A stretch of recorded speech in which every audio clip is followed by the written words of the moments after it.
Hello दोस्तों, आप सभी को इस चैनल पर स्वागत है। आप देख रहे हैं बिहार बोर्ड 10वीं क्लास का संस्कृत। और हम लोग पहला चैप्टर शुरू किए हैं, मंगलम पाठ, जो उपनिषद से संकलित है। आइए शुरू करते हैं। पहला श्लोक कहता है, हिरण्येन पात्रेण सत्यस्य अभिहितं मुखम तत्वत्वं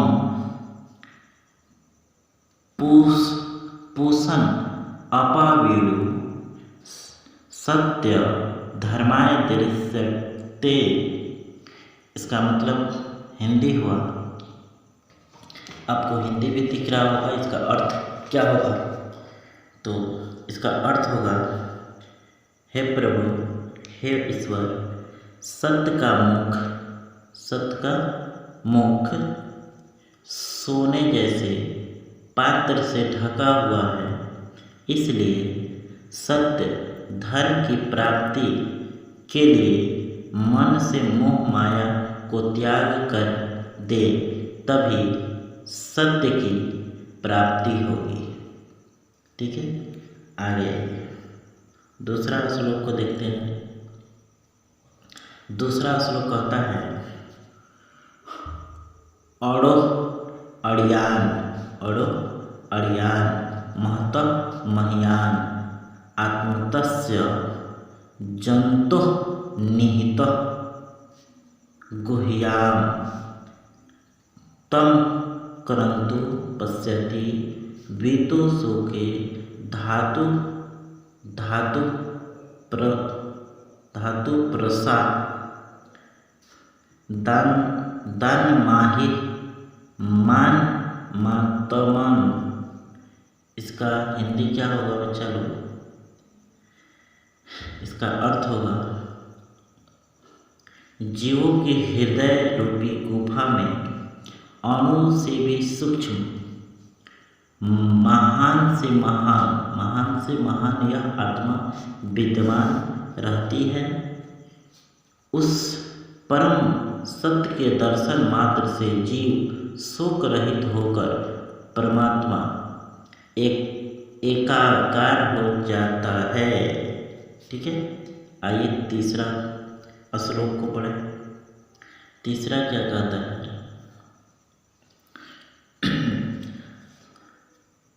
सत्य में जायते न अनुतम सत्येन पंथा विततो देवयान एन आक्रमन्ति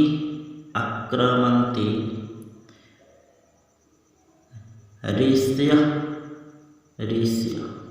ठीक है, अब इसका ही आपातकामा यत्र तत्र सत्यस्य सत्य, और उसमें आधा स यह है, तो सत्यस्य पर निधानम। ठीक है, इसका हिंदी होगा, इसका अर्थ क्या होगा? तो आपको दिख रहा है ना, इसका हिंदी हो जाएगा,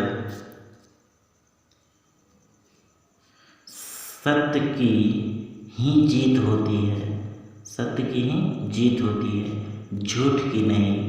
सत्य से ही परम पिता परमेश्वर तक पहुँचते हैं। सत्य का मार्ग विस्तृत होता है, जिसके द्वारा ऋषिगण उस परमात्मा को प्राप्त करना चाहते हैं, अर्थात अपने आत्मा कल्याण के लिए जिस सत्य मार्ग का ऋषि अनुसरण करते हैं, वही सत्य ईश्वर तक पहुँचाने का सच्चा मार्ग है। ठीक है, आइए चौथा श्लोक को पढ़ा जाए। चौथा श्लोक कहता है,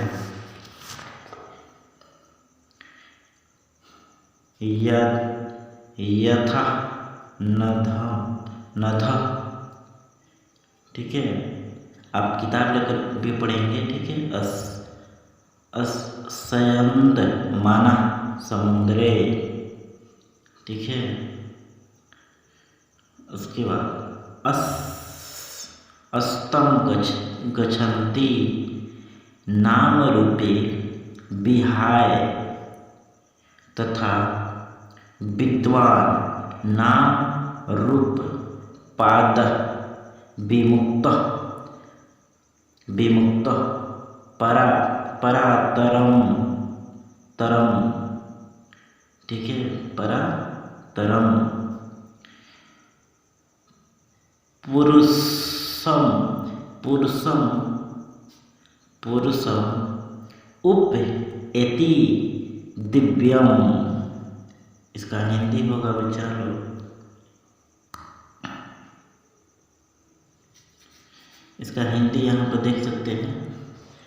जिस प्रकार बहती हुई नदी समुद्र में मिलने के बाद अस्तित्वहीन हो जाती है, अर्थात अपना नाम रूप त्याग कर समुद्र बन जाती है, उसी प्रकार परमपिता परमेश्वर के दिव्य प्रकाश मिलते हैं, अपने नाम रूप से विमुक्त हो जाती है। पांचवा और इस चैप्टर का लास्ट श्लोक कहता है, वेद, इसको संधि विच्छेद करके पढ़ेंगे। वेद अहमेंतम, वेदा हमेंतम लिखा है ना, तो इसे वेद अहमेंतम पुरुषम, पुरुष है अब म है, उस पर बिंदु जो है म का उच्चारण करता है। महानतम आदि वर्णम तमस पर अस्तात तमेव विदितो अति मृत्यु मेति। उसके बाद है न अन्य पंथा विधेयते अयनाय,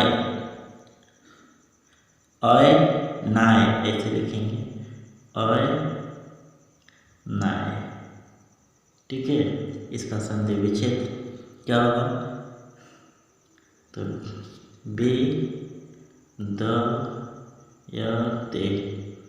अन्याय। ठीक है, आइए इसका श्लोक देख लेते हैं। इसका हिंदी क्या होगा, तो होगा वेद आदित्य वर्ण सूर्य के समान दिव्य रूप में विराजमान है। ज्ञानी जब उसका साक्षात्कार करके, अर्थात उस प्रकाश रूप पूर्ण दिव्या, आप इसे हिंदी देख लेंगे, वेद रूप ब्रह्मा का ध्यान करके मृत्यु पर विजय प्राप्त करते हैं, क्योंकि इसके अंतर्गत कोई अन्य रास्ता नहीं है।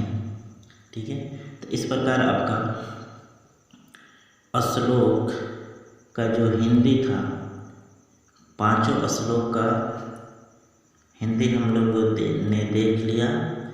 आज के लिए इतना ही, फिर मिलते हैं अगले वीडियो में।